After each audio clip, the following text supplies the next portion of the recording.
तो आज हम लोग मोबिलिटी के बारे में बात करते हैं थोड़ा सा। उसके बाद हम लोग रेजिस्टेंस के बारे में थोड़ा सा बात करेंगे कि कैसे वो टेम्परेचर के साथ चेंज होता है, और कलर कोड भी बारे में थोड़ा सा पढ़ेंगे। मोबिलिटी क्या होता है, मोबिलिटी का डेफिनेशन देख लेते हैं। It is the drift velocity per unit electric field. Electric field apply करने से क्या होता है, इलेक्ट्रॉन में एक वेलोसिटी आ जाता है, ठीक है, वो फ्लो करना स्टार्ट कर देता है और उससे क्या बनता है, करंट बनता है। तो पर यूनिट इलेक्ट्रिक फील्ड में कितना वेलोसिटी बन रहा है उसका नाम मोबिलिटी है। लेकिन इसका नाम ऐसा क्यों हुआ उसको समझते हैं थोड़ा सा। देखो, अगर हमारे पास एक कंडक्टर है ऐसे, और कंडक्टर के अक्रॉस हम लोग क्या लगा रहे हैं, इलेक्ट्रिक फील्ड लगा रहे हैं। प्लस इधर है, इधर माइनस, मतलब एक इलेक्ट्रिक फील्ड इधर हम लगा रहे हैं। कंडक्टर के अक्रॉस में जब हम इलेक्ट्रिक फील्ड दे देंगे तो इलेक्ट्रॉन क्या होता है, ड्रिफ्ट वेलोसिटी के साथ मूव करना शुरू कर देता है। किधर, इलेक्ट्रिक फील्ड के अपोजिट साइड में, इधर, ठीक है, और करंट इधर बनता है। ऐसा इलेक्ट्रॉन इधर जाता है, करंट इधर बनता है। तो जो ड्रिफ्ट वेलोसिटी है, अच्छे से समझना, जो ड्रिफ्ट वेलोसिटी है Vd, वो किसके साथ प्रोपोर्शनल है, इलेक्ट्रिक फील्ड के साथ प्रोपोर्शनल होना चाहिए। जितना ज़्यादा स्ट्रॉन्ग इलेक्ट्रिक फील्ड हम अप्लाई करेंगे उतना ही ज़्यादा ड्रिफ्ट वेलोसिटी होता है। वो हम लोग को मालूम है, Vd का फॉर्मूला तो मालूम है। Vd इज यूज्ड क्या होता है, माइनस E/m इंटू टाउ। तो E के साथ प्रोपोर्शनल होता है कि नहीं होता है। तो यहाँ पे हम लोग क्या लिख सकते हैं, देखो, Vd प्रोपोर्शनल D, तो Vd इज इक्वल्स टू एक कांस्टेंट हम ला सकते हैं। कांस्टेंट का नाम क्या है, म्यू मल्टीप्लाइड बाई E। ये जो कांस्टेंट है म्यू, इसका नाम क्या होना चाहिए, ये एक प्रोपोर्शनली कांस्टेंट है। Vd is proportional to E। Electric field जितना ज़्यादा स्ट्रॉन्ग होगा वेलोसिटी ज़्यादा होगा, ड्रिफ्ट वेलोसिटी इलेक्ट्रॉन का। तो इसके साथ एक कांस्टेंट आ गया। अब देखो यहाँ पे थोड़ा सा सिंप्लीफाई करते हैं। म्यू इज इक्वल्स टू क्या हो जाएगा, Vd पर E। अब देखो, ये जो म्यू है, म्यू क्या चीज़ है, मान लेते हैं कि किसी कैरियर्स का म्यू क्या है, ज़्यादा है। म्यू ज़्यादा होने का मतलब क्या है, यहाँ पे क्या है, एक फ्रैक्शन। फ्रैक्शन कब ज़्यादा होता है, जब न्यूमरेटर बड़ा होता है और डिनोमिनेटर छोटा होता है। तो यहाँ पे म्यू ज़्यादा है, इसका मतलब है छोटा सा इलेक्ट्रिक फील्ड के लिए Vd बहुत ज़्यादा है। मतलब हम लोग थोड़ा सा इलेक्ट्रिक फील्ड अप्लाई करेंगे और उसका ड्रिफ्ट वेलोसिटी बहुत ज़्यादा आ जाएगा। इसका मतलब क्या है, वो कैरियर्स का मोबिलिटी क्या है, बहुत ज़्यादा है, ठीक है। मतलब क्या होता है, थोड़ा सा इलेक्ट्रिक फील्ड अप्लाई करने से ज़्यादा वेलोसिटी आ गया। अब किसी का म्यू कम है, इसका मतलब है नीचे का टर्म क्या है, ज़्यादा है, और ऊपर का टर्म छोटा है। मतलब बहुत बड़ा electric strong electric field apply किए तो भी जाके हम लोग देखा कि थोड़ा सा ड्रिफ्ट वेलोसिटी आया। तो म्यू ज़्यादा होने का मतलब है थोड़ा सा इलेक्ट्रिक फील्ड में ज़्यादा वेलोसिटी आ जाता है, और म्यू कम होने का मतलब है बहुत ज़्यादा इलेक्ट्रिक फील्ड के बावजूद थोड़ा सा वेलोसिटी आता है। इसका मतलब म्यू जिसका ज़्यादा होगा वो इजीली फ्लो कर सकता है, थोड़ा सा इलेक्ट्रिक फील्ड में काम हो जाएगा, ठीक है। मतलब वो क्या करता है, उसका मूवमेंट का एबिलिटी एक्सप्रेस करता है, एबिलिटी ऑफ मूवमेंट, इसीलिए उसका नाम क्या हो गया, मोबिलिटी। इसीलिए म्यू का नाम क्या होगा, मोबिलिटी, मूव करने का एबिलिटी, इसीलिए mobility. So mobility is a drift velocity per unit electric field. Per unit electric field में कितना ड्रिफ्ट वेलोसिटी होता है उसका नाम है म्यू, मतलब मोबिलिटी। नेक्स्ट टॉपिक देखते हैं, रेजिस्टेंस और रेजिस्टिविटी टेम्परेचर के साथ कैसे बदलता है उसके बारे में थोड़ा सा बात करते हैं। रेजिस्टेंस देखो, रेजिस्टेंस जो होता है वो टेम्परेचर के साथ चेंज हो जाता है। वो कैसे चेंज होता है, R is equal to R0 into 1 plus alpha into delta T, ठीक है। मतलब क्या होता है, देखो ध्यान से समझना। मान लेते हैं लेट एट, इसको सिर्फ T लिख सकते हैं, कोई बात नहीं, at T equals to 0 resistance कितना है, R0, और टेम्परेचर जब T हो गया तो रेजिस्टेंस हो गया RT। समझ, अच्छे से समझना होगा। टेम्परेचर जब 0 डिग्री सेंटीग्रेड था तो उसका रेजिस्टेंस कितना था, R0 था, और T टेम्परेचर हो गया, मतलब कुछ हो गया 20-30, तब हो गया RT। अब देखो यहाँ पे जो चेंज आएगा, मतलब डेल्टा R आएगा, डेल्टा R। डेल्टा R का मतलब क्या है, डेल्टा R मतलब RT माइनस R0। जो चेंज आया रेजिस्टेंस में, 0 से लेके हम T तक गया तो R0 से RT है, मतलब बड़ा जो चेंज आया। तो डेल्टा आर किसके साथ प्रोपोर्शनल होगा बोलो, delta R is proportional to R0, ठीक है। अगर रेजिस्टेंस ज़्यादा होगा तो उसमें चेंज भी ज़्यादा होगा। हम लोग एक बिजनेस कर रहे हैं तो वहाँ पे हम लोग कैपिटल ज़्यादा है तो उसमें प्रॉफिट ज़्यादा होगा। तो यहाँ पे कैपिटल ज़्यादा है, R0 ज़्यादा है, मतलब डेल्टा उसमें चेंज ज़्यादा आएगा। Number 2, delta R is proportional to delta T. Temperature में जितना ज़्यादा चेंज आएगा रेजिस्टेंस में भी ज़्यादा आएगा। जितना ज़्यादा हम लोग एफर्ट लगाएंगे उतना ज़्यादा प्रॉफिट होगा। So profit is proportional to the capital, profit is also proportional to the labours, मतलब जितना काम हम कर रहे हैं, ठीक है, एफर्ट्स। तो डेल्टा आर दोनों को मिला के क्या कर देंगे, delta R proportional to R0 delta T and delta R is equal to some constant alpha R0 delta T. देखो ये अल्फा है, ये मतलब प्रोपोर्शनल साइन नहीं है, अल्फा अलग चीज़ है, ये कांस्टेंट है। तो यहाँ पे डेल्टा आर की जगह हम लोग क्या लिख सकते हैं, डेल्टा आर की जगह लिख सकते हैं RT माइनस R0। अल्फा की जगह तो अल्फा लिख देते हैं, R0 लिखते हैं। और डेल्टा टी मतलब क्या, डेल्टा टी मतलब T माइनस 0। अगर हम लोग T1 से स्टार्ट करेंगे तो वो T2 माइनस T1 होगा, लेकिन 0 से स्टार्ट करते T में गया तो ये क्या होगा, T माइनस 0। तो अल्टीमेटली क्या रिलेशन आ गया, RT R0 दाएं तरफ भेज देते हैं प्लस अल्फा R0T। तो क्या हो जाएगा, R0 अगर कॉमन ले लेंगे तो हो जाएगा 1 plus alpha T। RT is equal to R0 into 1 plus alpha T। ये वाला रिलेशन आ गया, लेकिन उसको मेमोराइज नहीं करना है, समझना है। इसे हम लोग कभी 11 में भी देख सकते हैं कि लेंथ कैसे चेंज होता है टेम्परेचर के साथ, एरिया कैसे, तो एक ही सेम तरीके से भी बदलता है। ये जो अल्फ़ा है, अल्फ़ा का नाम क्या है, अल्फ़ा जो है, अल्फ़ा का नाम है, इसका नाम हम लोग लिखते हैं टेम्परेचर, क्या होता है, temperature coefficient of resistance.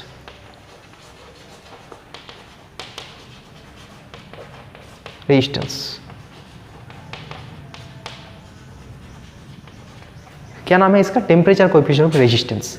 Alpha जितना ज़्यादा होगा उतना ज़्यादा तेज़ी से मतलब आर बदल जाएगा टेम्परेचर के साथ, ठीक है। जिसका अल्फा ज़्यादा है उसका वेरिएशन भी ज़्यादा होगा, ठीक है। इसका डेफिनेशन क्या होना चाहिए, अल्फा का जो डेफिनेशन है वो क्या होना चाहिए, उसको यहाँ से हम लोग लिख सकते हैं। यहाँ पे अल्फा हम लोग यहाँ से लिख सकते हैं, अल्फा क्या होगा, देखो यहाँ पे अल्फा क्या लिख सकते हैं, delta R by R0 into delta T. Alpha का डेफिनेशन क्या होना चाहिए, अगर हम लोग डेल्टा टी को 1 मान लेते हैं, मतलब 1 डिग्री सेंटीग्रेड हम टेम्परेचर चेंज कर रहे हैं, तो हम लोग क्या लिख सकते हैं, हम लोग लिख सकते हैं और R0 1 ले लेते हैं, तो अल्फ़ा क्या हो जाएगा, अल्फ़ा हो जाएगा कि डेल्टा आर हो जाएगा, ठीक है। अल्फ़ा बराबर delta R by R0 delta T. अगर हम लोग डेल्टा टी और R0 के जगह 1 पुट कर देंगे तो alpha is equal to delta R हो जाएगा। मतलब alpha is defined as the change in resistance per unit resistance for unit change in temperature. Unit temperature के यूनिट वेरिएशन के लिए पर यूनिट रेजिस्टेंस में जितना चेंज आता है डेल्टा आर होता है, उसी का नाम अल्फा है, ठीक है। तो ऐसे हम लोग कई सारा डेफिनेशन बना सकते हैं। सो क्या लिख सकते हैं, अल्फा का डेफिनेशन क्या है, it is the change in resistance per unit resistance for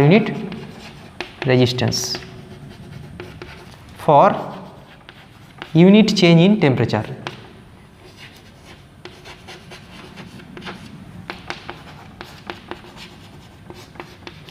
ठीक है, तो इसे हम लोग क्या लिख सकते हैं, इसे हम लोग इसका नाम क्या है, coefficient of temperature, coefficient of resistance. मतलब टेम्परेचर के साथ रेजिस्टेंस में बदलाव आता है, कैसे आता है, ऐसे। इसका न्यूमेरिकल प्रॉब्लम भी हम लोग सॉल्व करते हैं। और रेजिस्टिविटी जो होता है वो भी चेंज होता है टेम्परेचर के साथ, कैसे, rho is equal to ρ0 into 1 plus alpha t. Alpha is the temperature coefficient of resistivity, ठीक है। एक्चुअली देखो रेजिस्टेंस में बदलाव आएगा तो रेजिस्टिविटी बदलाव आएगा, क्योंकि R equal to ρl by A. Resistance और रो क्या है, वो तो रिलेटेड टॉपिक है ना। रो किस पे ऊपर डिपेंड करेगा, मटेरियल के ऊपर डिपेंड करता है, और किसके ऊपर डिपेंड करेगा, टेम्परेचर के साथ भी चेंज होता है। एक्चुअली इसमें चेंज आता है, इसीलिए रेजिस्टेंस में चेंज आता है, ठीक है। तो दोनों का मतलब जो वेरिएशन होता है वो लगभग मतलब सेम होता है, दोनों का वेरिएशन मतलब सेम है। Rho equal to ρ0 into 1 plus alpha t, R equal to R0 into 1 plus alpha t. अब हम लोग कलर कोड के बारे में थोड़ा सा जान लेते हैं कि कलर कोड क्या होता है और उसे कलर कोड से रेजिस्टेंस के बारे में कैसे पता चलता है। जनरली जो मार्केट में मिलता है एक रेजिस्टेंस ऐसे मिलता है, तो उसके ऊपर कई सारा कलर्स होता है, ठीक है। एक साइड में 3 कलर एक साथ रहता है और एक कलर कुछ देर गैप रहने के बाद एक कलर रहता है, ठीक है। तो यहाँ पे जो कलर रहता है, ऐसे हम लोग डायग्राम बनाए हैं, डिफरेंट कलर रह सकता है। तो वो कलर को देख के हम लोग कैसे पता करें कि इस रेजिस्टेंस का वैल्यू क्या है, कितना ओम है, 100 ओम 200 ओम। तो उसका एक रूल्स है, ठीक है। पहले तो हम लोग को ऐसे पकड़ना होगा, मतलब जिधर कलर एक साथ है वहाँ से स्टार्ट करना पड़ेगा काउंटिंग। तो वहाँ से अगर 3 कलर एक साथ है तो वहाँ पे इसको हम नंबरिंग कर दिया, first colour, second colour and third colour, और एक अलग सा कलर दिया हुआ है, ठीक है। यहाँ पे कलर कुछ भी हो सकता है, तो उसका मतलब मीनिंग क्या होता है, देखो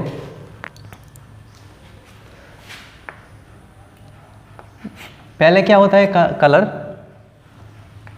black, brown, red, orange, yellow, green, blue,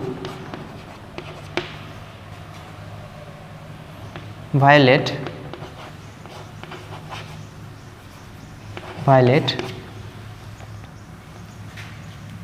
grey, white, इतना कलर है, ठीक है। ये जो कलर है यहाँ पे कई सारा कलर है, black, brown, red, orange, yellow, green, blue, violet, grey और वाइट। सभी कलर का एक नोटेशन है, मतलब नंबर है।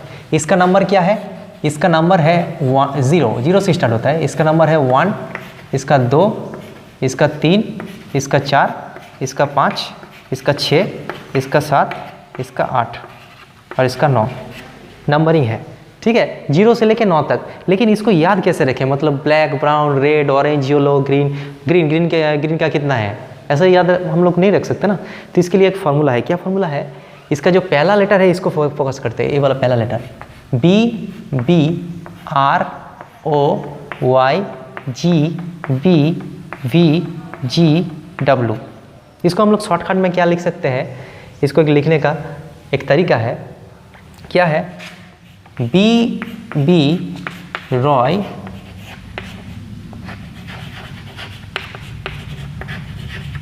Great Britain have very good wife, ठीक है। मतलब इसको याद रखने का एक तरीका है कि BB Roy great Britain have very good wife. तो BROY great Britain, GB have का कोई मीनिंग नहीं है, वेरी गुड वाइफ VGW, ठीक है। और ऐसे भी याद रख सकते हो BB Roy great Britain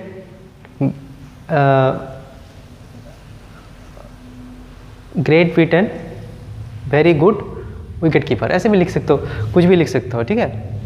BB Roy great batsman very good wicket keeper, ऐसे भी लिख सकते हो, BB Roy great batsman very good wicket keeper.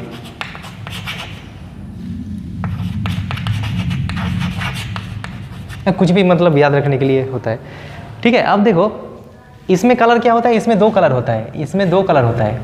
क्या क्या होता है, एक तो होता है गोल्ड और एक होता है सिल्वर, ठीक है, उसको बाद में बात करेंगे। अब देखो मान लेते हैं कि हमारे पास एक एग्जांपल है, यहाँ पे एक कलर कोड दिया हुआ है, ऐसे एक रेजिस्टेंस दिया हुआ है, यहाँ पे 3 कलर है और यहाँ पे एक कलर है। इसमें मान लेते हैं कि गोल्ड है और इसका जो 3 कलर है, फर्स्ट जो कलर है इसका है येलो, उसके बाद का कलर क्या है, ऑरेंज, और उसके बाद का कलर है ऑरेंज। लेट से हम लोग मान लेते हैं कि यहाँ पे 3 कलर दिया हुआ है, येलो, ऑरेंज और गोल्ड। तो इसका मीनिंग क्या है, देखो इसको कैसे लिखना है। जब हम लोग ये कलर देखेंगे तो पहला जो 2 कलर है उसका नंबर, जो इंडेक्स नंबर है वो बैठा देंगे, सिंपल। तो यहाँ पे येलो है और ऑरेंज है, येलो का नंबर क्या है 4 है, तो 4 लिख देंगे। ऑरेंज का नंबर क्या है 3 लिख देंगे। उसके बाद थर्ड नंबर जो है ऑरेंज, उसको मतलब नॉर्मली नहीं लिखेंगे, उसको क्या लिखेंगे 10 के पावर में लिखेंगे। ऑरेंज का मतलब ऐसे लिखेंगे, अच्छे से समझना। फर्स्ट दो जो नंबर है, जो कलर है उसका नंबर डायरेक्ट बैठा देंगे, और थर्ड जो कलर नंबर है उसका नंबर डायरेक्ट नहीं बैठाएंगे, 10 के पावर में बैठाएंगे। समझ में आ गया? तो कितना हो गया इसका वैल्यू? इसका वैल्यू हो गया 43 इंटू 10 टू द पावर 3 ओम, इतना ओम। तो इसको हम लोग कैसे लिख सकते हैं? 43 किलो ओम लिख सकते हैं, 43 किलो ओम। सो इसका जो रेजिस्टेंस है, एक ऐसा कलर दिया रहेगा तो उसका वैल्यू क्या होगा? 43 किलो ओम। हम लोग को वो रेजिस्टेंस के कलर देखने के बाद ही हम लोग क्या बता सकते हैं कि उसका वैल्यू क्या है रेजिस्टेंस का, 43 किलो ओम। अब देखो गोल्ड और सिल्वर का मीनिंग क्या होता है, जो हम लोग कलर कोड में पता चलता है ना, उसमें थोड़ा सा टॉलरेंस रहता है। टॉलरेंस मतलब क्या है? टॉलरेंस मतलब जो लिखा हुआ है उसमें थोड़ा सा गड़बड़ी है, मतलब 43 किलो में एग्जैक्टली नहीं है, कुछ कम और ज़्यादा हो सकता है। तो यहाँ पे गोल्ड का मतलब इसमें कितना टॉलरेंस है? 5%, और सिल्वर का मतलब 10%, और कोई भी कलर नो कलर नहीं रहेगा तो क्या होगा? 20%। तो यहाँ पे गोल्ड है मतलब 5% टॉलरेंस है, तो हम लोग इसका क्या कैसे लिख सकते हैं? इसका जो वैल्यू है 43 किलो ओम प्लस माइनस 5%, मतलब 5% इसमें गड़बड़ी हो सकता है, कम और ज़्यादा हो सकता है। समझ में आ गया? और एक एग्जांपल करते हैं। यहाँ पे एक रेजिस्टेंस दिया है, तीनों कलर दिया हुआ है। यहाँ पे क्या है? सिल्वर है। यहाँ पे 3 कलर दिया हुआ है। पहला कलर क्या है? ब्लू, उसके बाद येलो, उसके बाद ब्लू, ब्लू येलो ब्लू। तो ब्लू का इंडेक्स क्या है? पहला 2 कलर है उसका इंडेक्स डायरेक्ट बैठा देंगे।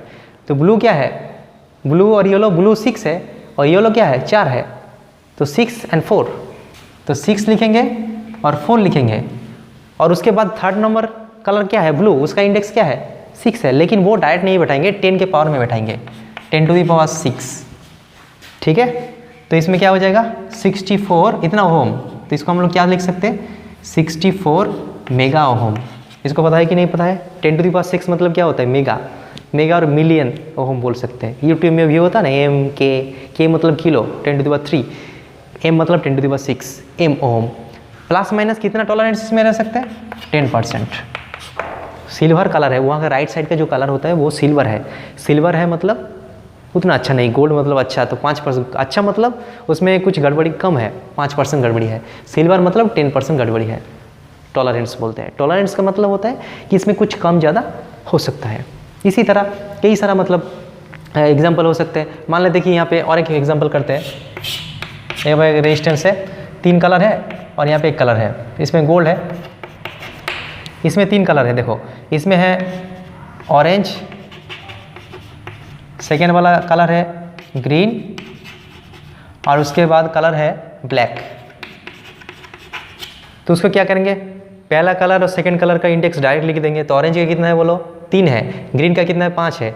तो 3 और 5 डायरेक्ट लिख देंगे, और फाइनल कलर 10 के पावर में बैठाएंगे। ब्लैक का कितना है? 0, तो 10 to the power 0, 10 to the power 0 मतलब क्या है? 1। तो यह हो गया 35 ओम। टॉलरेंस कितना? प्लस माइनस, गोल्ड है तो 5%। इसका 5% कितना होगा? इसका 10% 3.5 होगा तो 1.75, मतलब 1.75 ओम इसका गड़बड़ी हो सकता है, कम भी और ज़्यादा हो सकता है।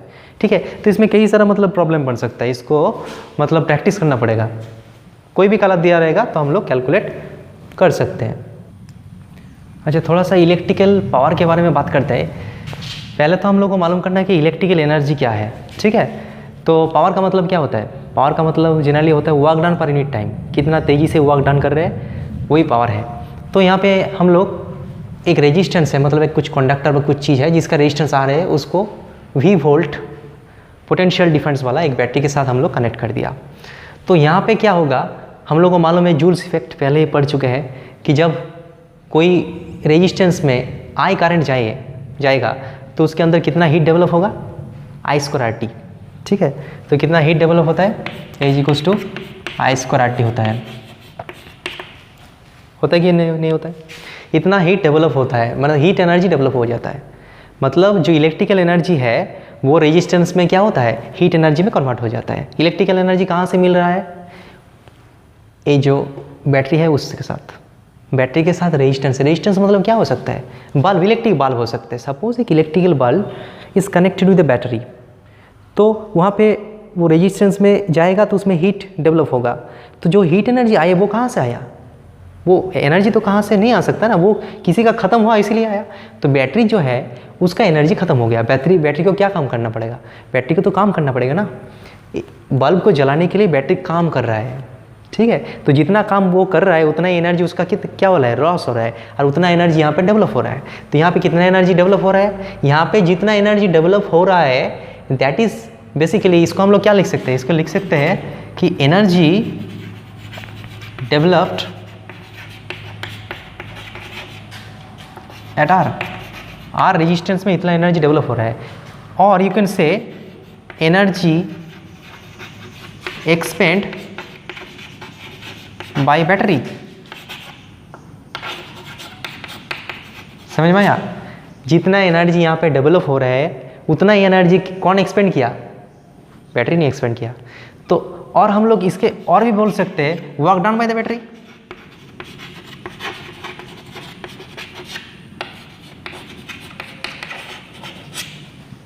So amount of energy developed in R, you can say it the amount of energy expended by the battery, or you can say work done by the battery। तीनों क्या है, सेम है। वो क्या है, I²RT। और यहाँ पे जो वर्क डन है पर यूनिट टाइम, मतलब बैटरी पर यूनिट टाइम में कितना वर्क डन कर रहा है, मतलब कितना एनर्जी पर यूनिट टाइम में खर्चा कर रहा है, मतलब कितना एनर्जी यहाँ पे डेवलप हो रहा है, वही तो पावर है। मतलब पावर कितना होगा, amount of energy developed per unit time. So क्या है, I²RT बाई टी, मतलब I²R। तो पावर का फॉर्मूला क्या हो गया, इतना पावर, मतलब R रेजिस्टेंस में कितना पावर डेवलप होता है, I²R। वो कौन खर्चा करता है, पावर बैटरी करता है, ठीक है। तो P का फॉर्मूला हो गया I²R। अब V = IR से I पता चलता है V/R उसका whole square multiplied by R, तो हो जाएगा V²/R। और ऐसे भी लिख सकते हो इसको IR मल्टीप्लाइड बाई I, तो IR मतलब V, सो VI। मतलब पावर का 3 फार्मूला मिल गया। क्या क्या मिल गया, एक तो मिल गया P = I²R, एक तो मिल गया V²/R, और एक तो मिल गया VI। जो भी लगेगा, जो भी अवेलेबल होगा उसी हिसाब से हम लोग तीनों में से कोई भी फार्मूला लगा सकते हैं। तो पावर का डेफिनेशन क्या है, इसको याद रखना होगा कि amount of work done by some agent. Battery यहाँ पे काम कर रहा है, मतलब एनर्जी लॉस हो रहा है, और वही एनर्जी किस में डेवलप हो रहा है, वो बल्ब में हो रहा है, या फिर रेजिस्टेंस में बोल सकते हो रहा है, ठीक है। तो वो एनर्जी को अगर टाइम से डिवाइड कर देंगे तो उसको वो पावर आ जाएगा। Power work done by time है, लेकिन एनर्जी को टाइम से डिवाइड करने से भी पावर आ जाएगा, क्योंकि एनर्जी मतलब जितना डेवलप हो रहा है उतना ही एनर्जी तो बैटरी खर्चा कर रहा है, उतना ही वर्क डन कर रहा है, ठीक है ना। तो पावर का फॉर्मूला हम लोग को निकल गया, ठीक है। तो इसके साथ मतलब कई सारा प्रॉब्लम हम लोग सॉल्व कर सकते हैं। अब थोड़ा सा हम लोग कॉम्बिनेशन ऑफ रेजिस्टेंस के बारे में बात कर लेते हैं। कई सारा रेजिस्टेंस अगर होगा तो उसको कंबाइन करके क्या होगा, उसका इक्विवेलेंट रेजिस्टेंस क्या होगा, वो हम लोग आज कैलकुलेट करने वाले हैं। 2 तरीके से कंबाइन किया जा सकता है, एक तो है सीरीज कनेक्शन और एक पैरेलल कॉम्बिनेशन से। तो पता है, क्लास 10 में पढ़ चुके हो, लेकिन फिर एक बार रिवाइज कर लेता हूँ। यहाँ पे सीरीज कनेक्शन दिया हुआ है। सीरीज कनेक्शन का मतलब क्या होता है, 1 by 1 कनेक्शन होता है। एक का जब एंड होता है तो दूसरा का शुरू होता है। और पैरेलल कनेक्शन का मतलब क्या होता है, सभी का फर्स्ट एंड एक साथ कनेक्ट होगा, सभी का फाइनल एंड एक साथ कनेक्ट होगा, ठीक है। और उसके साथ एक पावर सप्लाई हम लगा देंगे, भी पोटेंशियल डिफरेंस का एक बैटरी, दोनों ही केस में हम लगा लिए। ये सीरीज कनेक्शन है, ये पैरेलल कनेक्शन है। जैसे कि हम लोगों को पता है कि सीरीज कनेक्शन में क्या होता है, सीरीज कनेक्शन में क्या होता है, जो करंट है, यहाँ से जो करंट निकलेगा, ये जो करंट निकलेगा, यहाँ पर जो करंट निकलेगा, मान लेते हैं कि आई करंट निकला, तो ये आई करंट सभी की थ्रू सेम होगा। सीरीज कनेक्शन में करंट क्या होता है, करंट सेम होता है, यहाँ से लेके स्टार्ट करके यहाँ पे वापस आ जाएगा, तो करंट सेम होता है। लेकिन जो पोटेंशियल डिफरेंस है, मान लेते हैं कि 10 वोल्ट है, तो वो डिवाइड हो जाता है, कुछ इसके अक्रॉस में होता है, कुछ इसके अक्रॉस में, कुछ इसके अक्रॉस में, ठीक है। मतलब टोटल जो 10 है वो डिवाइड हो जाता है। सो इन सीरीज कनेक्शन में क्या होता है, करंट सेम होता है लेकिन पोटेंशियल डिवाइड हो जाता है। तो हम लोग लिख सकते हैं कि जो पोटेंशियल डिफरेंस है, टोटल पोटेंशियल डिफरेंस, वो थोड़ा थोड़ा करके शेयर हो जाएगा, V1 + V2 + V3। मतलब इसके अक्रॉस में V1, इसके अक्रॉस में V2 और इसके अक्रॉस में V3। तो हम लोग V की जगह V1 मतलब क्या, पहले जो रेजिस्टेंस है फर्स्ट रेजिस्टेंस उसके अक्रॉस में कितना वोल्टेज है, पोटेंशियल डिफरेंस। तो V इज इक्वल टू क्या होता है, IR होता है, करंट मल्टीप्लाइड बाय रेजिस्टेंस। तो करंट क्या है I, रेजिस्टेंस क्या है R1, दूसरे वाले मेरे करंट क्या है I है, I तो सभी के सेम है, तो IR2 प्लस IR3। तो क्या हो जाएगा IR1 plus R2 plus R3, ये हो गया V is equal to IR1 plus, ये क्वेश्चन नंबर 1 हो गया। अगर हम लोग इक्विवेलेंट सर्किट बनाएंगे, इक्विवेलेंट का मतलब क्या है, मतलब एक ही रेजिस्टेंस रहेगा जो तीनों का काम करेगा। तो इस रेजिस्टेंस का वैल्यू क्या होगा ताकि वो तीनों रेजिस्टेंस का काम अकेले कर सकता है। ठीक है, तो हम लोग सेम पोटेंशियल अप्लाई किया और सेम करंट मिला, तो यहाँ पे क्या आएगा, V is equal to IR होगा, इक्वेशन नंबर 2। अब ये दोनों को अगर कंपेयर कर देंगे, 1 और 2 को, तो क्या मिल जाएगा, R is equal to R1 plus R2 plus R3। ऐसे हम लोग कैलकुलेट कर सकते हैं। इसमें क्या हो जाएगा, इसमें देखो, इसमें जो पोटेंशियल डिफरेंस है पैरेलल कनेक्शन में क्या होता है, इसका जो पोटेंशियल डिफरेंस है हर एक के लिए सेम होता है, V सेम होता है पैरेलल कनेक्शन में। लेकिन करंट जो निकलता है यहाँ से I, वो डिवाइड हो जाता है, कुछ इधर जाता है I1, कुछ इधर जाता है I2, कुछ इधर जाता है I3, तो सब मिला के फिर वापस आ जाता है। तो यहाँ पे हम लोग क्या लिख सकते हैं, टोटल करंट जो है वो डिवाइड हो जा रहा है, शेयर हो जा रहा है। I की जगह हम लोग क्या लिख सकते हैं, current through first resistance, potential difference by resistance. इसका भी पोटेंशियल डिफरेंस क्या है, सेम है, तो V बाई R2 और उसका V बाई R3। तो यहाँ पे अगर V कॉमन ले लेंगे तो 1 by R1 plus 1 by R2 plus 1 by R3। इसको इक्वेशन नंबर 3 दे देते हैं। अब 3 और 2 को कंपेयर करेंगे, लेकिन 2 को थोड़ा सा अलग से लिखेंगे। कैसे लिखेंगे कि I is equal to V by R, यही वाला सर्किट यहाँ पे भी बनाएंगे। ये दोनों को अगर कंपेयर करेंगे, ये दोनों को कंपेयर करेंगे तो क्या मिल जाएगा, 1 by R is equal to 1 by R1 plus 1 by R2 plus 1 by R3। ये तो हम लोग 3 रेजिस्टेंस को हम लोग जोड़ दिया। कई सारा रेजिस्टेंस होने के बाद भी क्या होगा, फॉर्मूला सेम रहेगा कि जो सीरीज में होता है वो क्या होता है, सम हो जाता है, और पैरेलल में ऐसे ऐड होता है। ठीक है, समझ में आ गया। तो यहाँ पे एक बात याद रखना है कि सीरीज कनेक्शन में करंट सेम रहता है लेकिन वोल्टेज शेयर हो जाता है, डिवाइड हो जाता है। और पैरेलल कनेक्शन में क्या होता है, पोटेंशियल डिफरेंस सेम रहता है लेकिन जो करंट है वो डिवाइड हो जाता है। ठीक है, समझ में आ गया। अब वहाँ पे क्या है, एक प्रॉब्लम है, वो हम लोग सॉल्व करेंगे। ठीक है, अब देखो,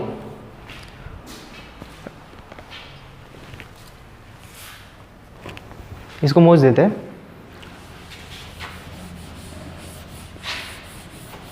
प्रॉब्लम में क्या दिया हुआ है, देखें, प्रॉब्लम में कई सारे कॉन्सेप्ट है। पहले देखो, एक सर्किट दिया हुआ है, कंप्लीट सर्किट। तो यहाँ पे पूछा गया कि टोटल इक्विवेलेंट रेजिस्टेंस क्या होगा। अब यहाँ पे देखो, कौन सा चीज़ पैरेलल में है और कौन सा सीरीज में है, उसको पता करने का सबसे बढ़िया तरीका क्या है, हम लोग को करंट को देखना है। क्योंकि करंट जब सेम रहता है तो वो सीरीज में होता है, करंट जब डिवाइड हो जाता है अलग अलग पोर्शन में तो मतलब वो पैरेलल होने का चांस है। अब देखो, यहाँ से अगर करंट निकलेगा पॉजिटिव टर्मिनल से, यहाँ से आके क्या होगा, यहाँ पे जो करंट निकलेगा ऐसे, ये करंट क्या होगा, कुछ तो इधर के हो जाएगा और कुछ इधर जाएगा कि नहीं जाएगा। इसका मतलब A और A पैरेलल हो गया क्योंकि उसमें करंट अलग अलग जा रहा है, डिवाइड हो गया। फिर यहाँ पे आया, उसके बाद इसके थ्रू करंट गया, ऐसे करंट जाएगा, उसके बाद यहाँ पे करंट आके और डिवाइड हो जाएगा। मतलब A दो पैरेलल है, उसके बाद ये सब मिला के सीरीज है। मतलब इसको एक स्टेप में नहीं किया जा सकता, धीरे धीरे करना पड़ेगा। देखो यहाँ पे क्या पैरेलल, 4 और 4 क्या है पैरेलल, तो 4 और 4 पैरेलल कर देते हैं। 4 पैरेलल 4 और 4 को पैरेलल करने से क्या होगा,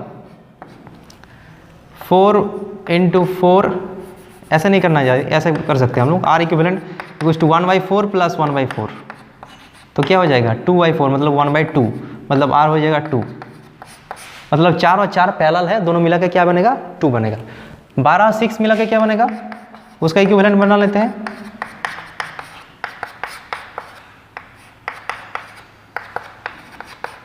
वन फोर्थ, मतलब R इज इक्वल टू 4, मतलब A 2 मिला के 2 बनेगा और वो 2 मिला के 4 बनेगा। अब सर्किट कैसे दिखेगा, देखो हम लोग सर्किट को दूसरे तरीके से बना रहे हैं। 4 और 4 मिला के क्या हो गया, एक सिंगल रेजिस्टेंस हो गया, इक्विवेलेंट मिल गया कितना, 2। फिर बीच में 1 है, उसके बाद क्या है 4, और यहाँ पे नीचे में 1 है, और यहाँ पे बैटरी लगाया हुआ है 16 वोल्ट। अब देखो सब सीरीज में आ गया है, सभी के थ्रू करंट सेम जा रहा है, मतलब सीरीज में है। तो कितना होगा सीरीज में नेट रेजिस्टेंस कितना होगा 2 + 4 6 7 8 ओम होगा। सब जोड़ देंगे क्योंकि सीरीज में है। तो इक्विवेलेंट रेजिस्टेंस क्या आएगा पूरा सर्किट का मिला के क्या आएगा 8 ओम। अब देखो यहाँ पे क्या पूछा गया obtain the current in each resistance, हर एक रेजिस्टेंस में कितना करंट जा रहा है वो पूछा गया। तो पहले तो हम लोग पता करते कि टोटल करंट कितना निकला बैटरी से। तो इक्विवेलेंट इसका इक्विवेलेंट सर्किट क्या निकल जाएगा, इसका इक्विवेलेंट सर्किट मतलब क्या सब मिला के क्या हुआ 8 ओम और एक 16 वोल्ट का बैटरी ऐसे हो गया। ये सर्किट तो हम ऐसे भी लिख सकते हैं, मतलब ये जो सर्किट है इसको इक्विवेलेंटली ऐसे हम लोग लिख सकते हैं, सिंप्लीफाई करके लिख सकते हैं। ये हो गया क्या इक्विवेलेंट सर्किट। तो इसका करंट क्या होगा बोलो, करंट मतलब क्या होगा potential difference by resistance, potential difference by resistance मतलब 2 एम्पियर, मतलब 2 एम्पियर करंट बैटरी से निकलेगा, उसके बाद डिस्ट्रीब्यूट होगा। ठीक है, अब देखो यहाँ से 2 एम्पियर जाएगा कि नहीं जाएगा, 2 एम्पियर करंट ऐसे जाएगा, यहाँ पे डिवाइड हो जाएगा। कैसे डिवाइड होगा, देखो रास्ता में 2 रेजिस्टेंस है, इक्वल रेजिस्टेंस है, तो उसमें कैसे डिवाइड होगा ये है। यहाँ पे एक बात याद रखना, मान लेते कि यहाँ पे ऐसे कुछ पैरेलल कॉम्बिनेशन है, यहाँ पे एक करंट आ रहा है ऐसे, एक करंट यहाँ पे जाके कुछ इधर जाएगा कुछ इधर जाएगा, लेकिन किस में किधर जाएगा वो कैसे डिटरमाइन होगा। देखो ए सेक्शन और ए सेक्शन क्या है पैरेलल है, पैरेलल में क्या कांस्टेंट रहता है पोटेंशियल डिफरेंस सेम रहता है, इसका भी पोटेंशियल डिफरेंस जितना इसका भी वैसा ही होता है। हम लोग को मालूम है V = क्या होता है IR। तो यहाँ पे क्या है पैरेलल कनेक्शन के लिए क्या होता है दोनों का V सेम होता है, मतलब V इज कांस्टेंट, मतलब हम लोग लिख सकते हैं कि I = V/R, V तो कांस्टेंट है इसीलिए हम लोग लिख सकते हैं I proportional to R, inversely proportional to R, मतलब इनवर्स रेशियो में डिवाइड हो जाएगा। जिसका R ज़्यादा है उसमें करंट कम जाएगा, जिसका R कम है उसमें करंट ज़्यादा जाएगा। ये तो क्वाइट नेचुरल है। अगर रास्ता मिले किसी रास्ता में मतलब क्लियर रास्ता है और एक मतलब ठीक नहीं है रास्ता, उसमें पत्थर है, तो लोग कौन सा रास्ता फॉलो करेगा, जो प्लेन है उसी में फॉलो करेगा। तो करंट भी वही करता है, अगर सेम पोटेंशियल डिफरेंस में है 2 रास्ता मिला उसको, तो वो क्या करेगा जो इजी पाथ है उसको फॉलो करेगा। ठीक है, अब देखो यहाँ पे जो सेक्शन है यहाँ पे करंट कितना जाएगा, ऊपर में 4 है नीचे में 4 है, 2 इक्वल है, इक्वल है मतलब कि आधा आधा हो जाएगा। ठीक है, इसमें कोई बात नहीं है, 4 है मतलब आधा आधा हो जाएगा। तो इसमें क्या हो जाएगा करंट थ्रू 4 ओम कितना होगा 2 एम्पियर को आधा आधा करके, और दूसरा 4 ओम है उसमें भी 1 एम्पियर जाएगा, ये 2 एम्पियर करंट आधा आधा करके डिवाइड हो जाएगा। यहाँ पे क्वेश्चन कोई डिफिकल्टी नहीं है क्योंकि सेम रेजिस्टेंस है, दोनों पाथ ही सेम है, तो आधा इधर जाएगा आधा इधर जाएगा। अब देखो ए वाला रेजिस्टेंस में कितना जाएगा 1 ओम में, तो करंट थ्रू 1 ओम उसमें क्या हो जाएगा 2 एम्पियर जाएगा, 1 डिवाइड हो गया, उसको मिला के फिर 2 बना, ये तो 2 बन जाएगा ना। फिर यहाँ पे आके 2 यहाँ पे आके फिर डिवाइड होगा, वहाँ पे देखना है कि दोनों इक्वल रेजिस्टेंस नहीं है तो उसमें कैसे डिवाइड होगा, वहाँ पे देखना है। देखो 12 जो ओम है उसमें कितना करंट जाएगा, current is inversely proportional to resistance, इसको याद रखना है। ठीक है, मतलब यहाँ पे हम लोग क्या बोल सकते हैं कि I12 = I6 कितना होगा 6:12 होगा कि नहीं होगा, इसको याद रखना है। Current is inversely proportional to resistance, 12 ohm में जाने वाला करंट इज टू 6 ओम में जाने वाला करंट इज टू 12:6 नहीं होगा, उल्टा होगा 6:12 होगा क्योंकि वो इनवर्सली प्रोपोर्शनल। अब हम लोग के लिए बता सकते हैं, अगर रेशियो पता चल गया तो हम लोग इजीली बोल सकते हैं 12 ओम में कितना जाएगा। ठीक है, 12 ओम में जाएगा 6/6 + 12 इनटू टोटल करंट कितना 2। ठीक है, इन दोनों का रेशियो है 6:12, ये तो पढ़ चुके हो। तो इसका मतलब कितना पोर्शन है 6, टोटल मतलब 18 है, उसका 6 पोर्शन जा रहा है 12 में, और टोटल करंट कितना है टोटल करंट 2, तो यहाँ पे क्या हो जाएगा 6/18 × 2, 2/3 एम्पियर करंट जाएगा। कितना जाएगा 2/3 एम्पियर। ठीक है, और I6 में क्या जाएगा I6 ओम में 6 ओम में जाएगा 12/6 + 12 × 2, मतलब 12/18 × 2, 4/3 एम्पियर करंट जाएगा। तो हर एक सेक्शन में करंट हम लोग निकाल लिए। अब पोटेंशियल डिफरेंस निकाल सकते हैं।